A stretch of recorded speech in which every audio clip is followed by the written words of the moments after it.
In this video, we will be covering how strong is Godzilla from the movie monster game on the Commodore 64. The game was released on the Commodore 64 in 1986 and appears to be inspired by the 1981 game Crush, Crumble, and Chomp, a game that I'm definitely going to have to take a look at in the future, since apparently it's an RPG game where you can create your own monster and features a parody monster of Godzilla called Godzilla. Speaking of parody monsters, this game actually allows you to not only play as Godzilla, but a parody of other famous monsters as well, including Sphectra, which is likely based off of Mothra, Mr. Meringue, based off the marshmallow monster from the Ghostbuster movie, Tarantus, which could be based off any giant spider monster really, the Glog, no guess on what that one's based off of, and Mechatron, which you might think might be based off Megatron, which would be quite interesting because Transformers was really recent as of this point in time, but based off its origin story, it could also be based off of the Gundam. I find it impressive that they were able to get the rights to use the actual Godzilla, but not the marshmallow monster from the Ghostbuster movie. That's kind of funny. The game allows you to choose from one of these monsters, pick which cities you want to evade, in which case there are a variety of cities to choose from, as well as even picking what kind of mission you do as well.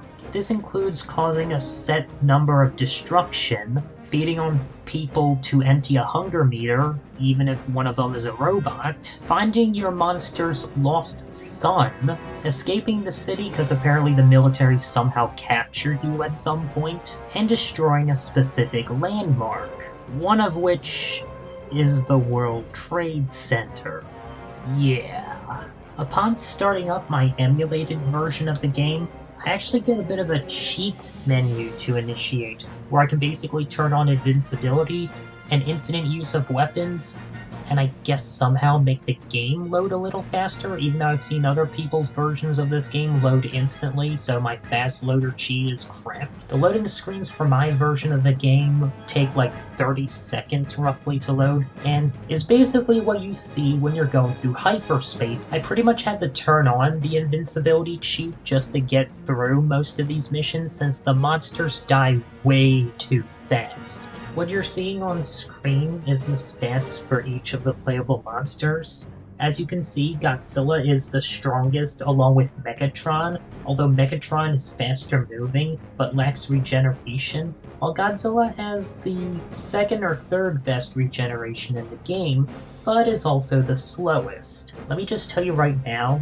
the regeneration or healing stat is completely useless. Playing as Godzilla in this game, I basically die within the first minute of gameplay because the endurance meter just empties way too fast. Look at that meter drop like a rock. I have seen gameplay of other people's videos of this game, and it does look like the monsters can slowly heal their endurance meter, but it seems to take forever before it even starts doing that, and one hit and all your heal progress goes down the drain. Godzilla's meant to be one of the toughest monsters in the game and have one of the best healing stats in the game, yet he dies within the first minute of gameplay. I don't even know what's hitting him. There's just explosions popping up out of nowhere with no enemies on screen. Now to focus on the monster's abilities. Godzilla has his signature atomic breath, although given how he always seems to aim it down at his feet, it's not really that effective as a ranged attack. While technically referred to as a fire breath, you can see it actually change colors from red to blue and back and forth, which I think is interesting. On another note, the strength stat basically affects how many times you have to knock into a building to knock it down. In Godzilla's case, it only takes 3 to bring a building down, whereas for other monsters with weaker strength stats, it takes a lot more. Also, if 2 buildings are right next to each other and if you position your monster in the middle, you can cause both buildings to crumble to the ground all at once. As a bonus ability, Godzilla is one of the few monsters that can go in water.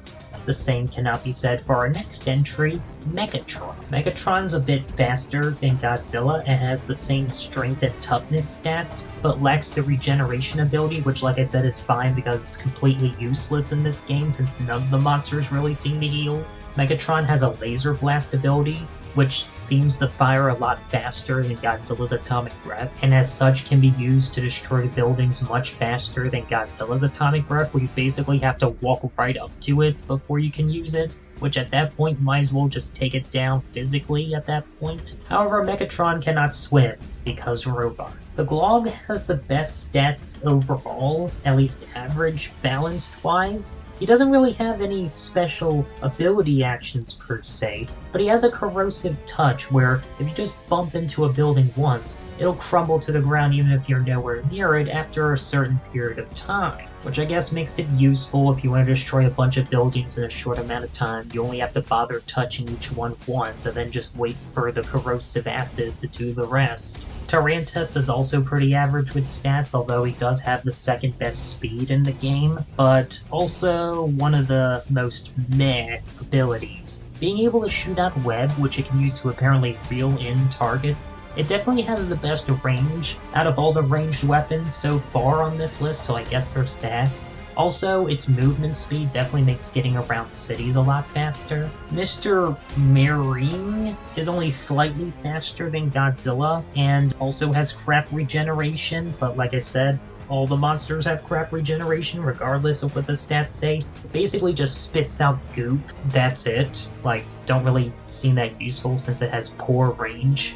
Finally, we get to what is actually the best monster in the game to play as, Sphectra. While sure all of its other stats are crap, its speed stat combined with its special ability to fly makes getting around cities very easy, which basically means you'd have to really suck at the game to fail the escape and landmark destroy missions, since being able to fly means you can get from one corner of the map to the other much quicker compared to the other monsters. In fact, escaping should literally only take like half a minute. On top of this, Sphectra has a special sonic weapon ability that basically destroys all life on the screen. Any tanks or whatever, cars, people, just one click of the button and they all vanish. And having the infinite weapon cheat turned on means that you can just spam this for every tank and vehicle and person that pops up on the screen. All monsters have two shared abilities, one being the Scream ability, which is apparently supposed to paralyze enemies on screen, which almost never works when I use it.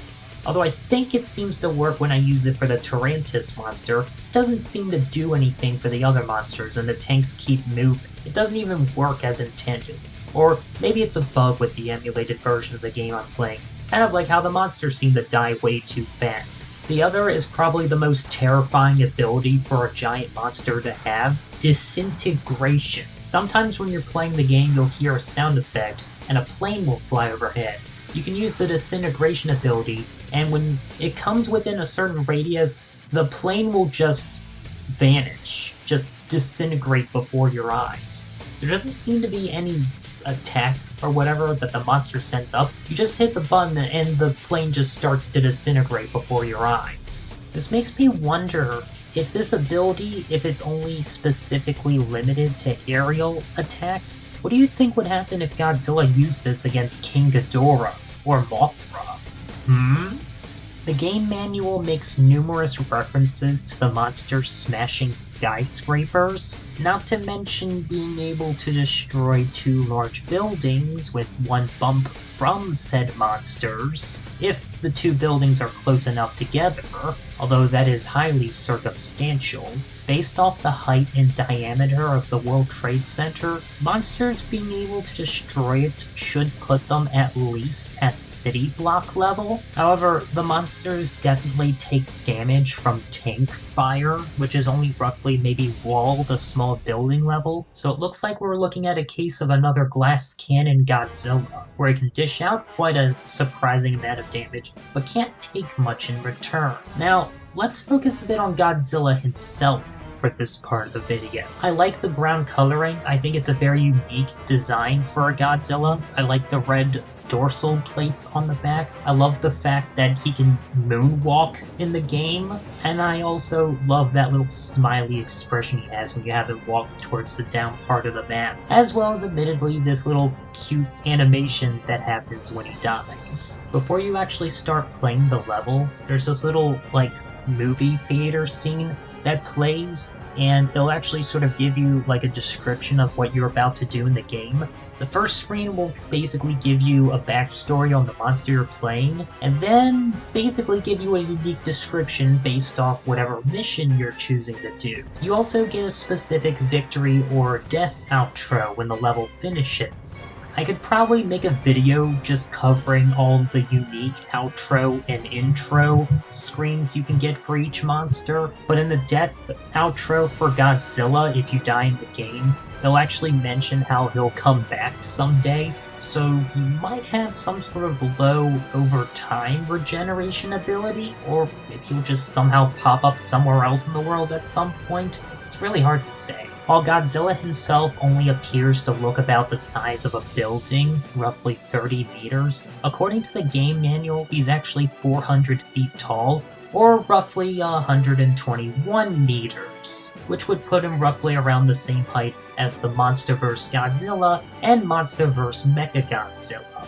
The Versus Wiki website actually had a discussion regarding this particular topic, and said that it's best to go by the game manual, since hardware for video games at the time limited graphic creativity. However, I think they're also using that same logic to justify power scaling the buildings around Godzilla, saying it's like every building Godzilla destroys that's larger than him is skyscraper level, which I don't know if I fully agree with. On top of that, some monsters are definitely a lot larger than others, and Mechatron, based off one of his intro screens, is apparently only 6 stories tall. This would only make Mechatron potentially around 18 meters, which would definitely make him a heck of a lot smaller than even the lowballed height of this Godzilla at 30 meters. When he definitely looks to be roughly the same exact height as Godzilla, at least when comparing their heights together against the various buildings in the game. But yeah, okay. We'll believe that at least Godzilla is 400 feet tall, but only Godzilla. We're not using that to say the buildings are like hundreds to thousands of meters high. Based off the Versus Wiki's logic, Godzilla being able to destroy 2 very large buildings right next to each other apparently would make him small town level. Of course, as mentioned before, being able to destroy the World Trade Center, which is one of the, I guess, former largest buildings in the world, would still put Godzilla at least at city block level. And the fact that he can destroy it in one use of his atomic breath, which does roughly 3 times the damage as Godzilla's physical blows, since he'd have to knock into a building 3 times to bring it down, regardless of its size. Here are some hypothetical powers for each of the monsters, based off their stat comparisons to each other. Of course, the manual itself also describes Godzilla and Mechatron as being the strongest, so should probably primarily compare them by their strength stats, and not their stats added up total. However, I am going to put Mechatron slightly above Godzilla, just simply because of his superior speed stat, and his laser beam being able to fire out much faster than Godzilla. Meaning if these 2 monsters were to hypothetically fight, I'd give the slight advantage to Mechatron, unless if Godzilla were to force him near the water, of course. And as mentioned before, the healing stat is completely garbage in this game, so I'm not going to use it as a comparison at all.